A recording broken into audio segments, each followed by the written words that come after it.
Assalamualaikum warahmatullahi wabarakatuh. Nama saya Didit Purwoto, calon guru penggerak angkatan 6 dari SMK Negeri 3 Mataram. Saya akan memaparkan demonstrasi kontekstual pemikiran filosofi Ki Hajar Dewantara dalam karya.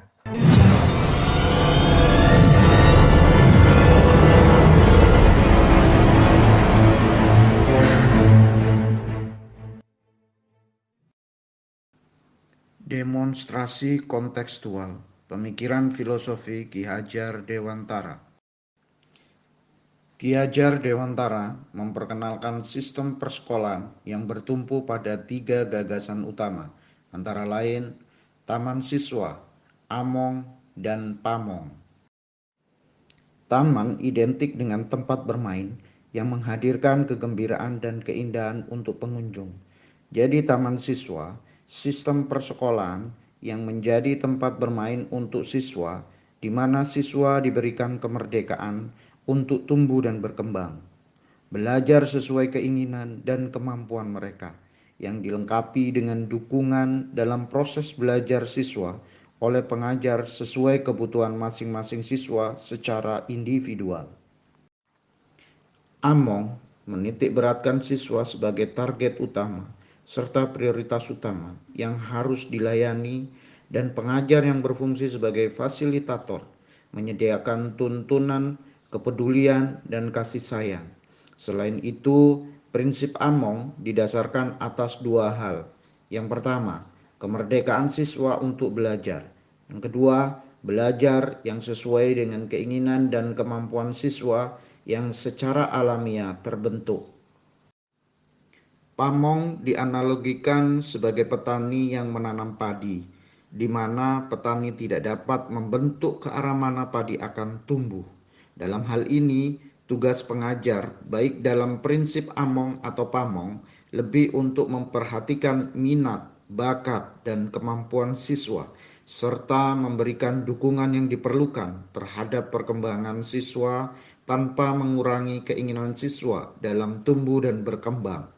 Dukungan pengajar lebih dilakukan melalui dukungan psikologis, meliputi memberikan motivasi, inspirasi, dan menyediakan kondisi yang diperlukan siswa untuk berpikir kritis secara mandiri dalam proses mereka belajar.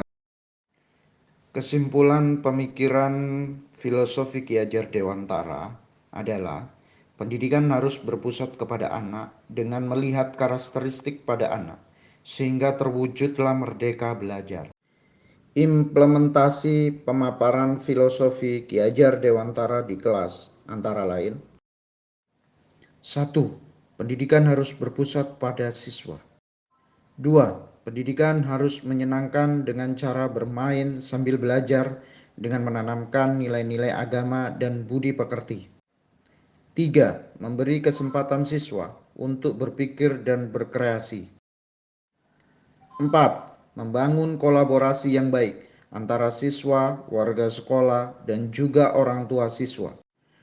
Adapun tantangan yang dihadapi di sekolah adalah sebagian besar wali murid masih berpikir bahwa anak yang pandai adalah anak yang cerdas dalam hal akademik. Hal itu tentu kurang sesuai dengan pemikiran Ki Hajar Dewantara, karena sejatinya setiap anak adalah unik dan setiap anak memiliki kompetensi masing-masing. Solusi yang bisa diberikan adalah dengan melakukan pendekatan terhadap wali murid bahwa setiap anak itu cerdas dalam bidangnya. Dan di sini cerdas tidak hanya diukur dalam bidang akademik. Anak yang mampu membawa dirinya terhadap perubahan, namun tetap mempertahankan nilai-nilai agama dan budi pekerti itu adalah salah satu contoh anak yang cerdas, anak yang kreatif, anak yang terampil, anak yang mampu mengembangkan bakatnya sehingga berguna bagi dirinya juga orang yang ada di sekitarnya. Itu termasuk anak yang cerdas. Demikian solusi yang bisa saya berikan. Billahi taufik wal hidayah. Wassalamualaikum warahmatullahi wabarakatuh.